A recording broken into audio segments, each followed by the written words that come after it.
আসসালামু আলাইকুম ওরহমতুল্লাহ বরাকাতু। আলহামদুলিল্লাহ ওসসালাতু ওয়াসসালামু আলা রাসূলিল্লাহ বাদ। সুপ্রিয় দর্শক শ্রোতা ভাই বোন, আজ আমরা আলোচনা করব কুরবানির পশুর গোশত কিভাবে বন্টন করতে হবে, কয় ভাগে ভাগ করতে হবে সে বিষয়ে।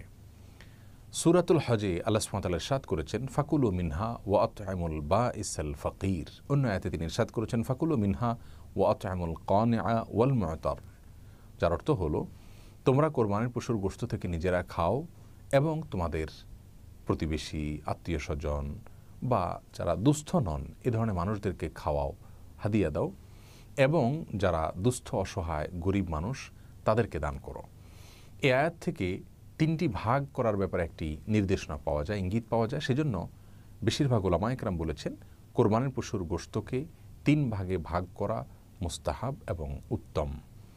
যারা এক ভাগ নিজের জন্য রাখবেন, আরেক ভাগ প্রতিবেশী, বন্ধুবান্ধব, আত্মীয় স্বজন তাদেরকে খাওয়াবেন, আরেক ভাগ গরিব এবং অভাবী মানুষদেরকে দিবেন।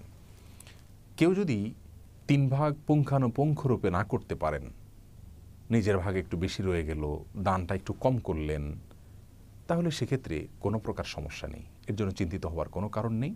কারণ পুঙ্খানুপুঙ্খরূপে তিন ভাগে ভাগ করাটা কোনো আবশ্যক বিষয় নয়। আপনি অনুমান করে তিন ভাগে ভাগ করতে পারেন, অথবা দুই ভাগেও ভাগ করতে পারেন, অথবা ভাগ নাও করতে পারেন, কিছু দিলেন আর বেশিরভাগ রেখে দিলেন, বা বেশিরভাগ দিয়ে দিলেন সামান্য কিছু রেখে দিলেন, সেই স্বাধীনতাও আপনার রয়েছে। যার কারণে কয় ভাগে ভাগ করব সেটা পুঙ্খানুপুঙ্খরূপে হলো কি না সে বিষয়গুলো নিয়ে আমাদের দুশ্চিন্তা করবার কোনো কারণ নেই। এ প্রসঙ্গে আরেকটি মাসআলা আমাদের জানা দরকার, তা হলো আমরা যারা কোরবানির গোশত রেখে দিব বা নিজেরা খাওয়ার জন্য রাখব, সেই কোরবানির গোশতগুলোকে 3 দিনের বেশি রাখা জায়েজ আছে কিনা এ নিয়ে একটি ধোঁয়াশা আমাদের সমাজে আছে।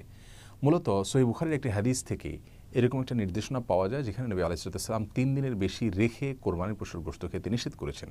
কিন্তু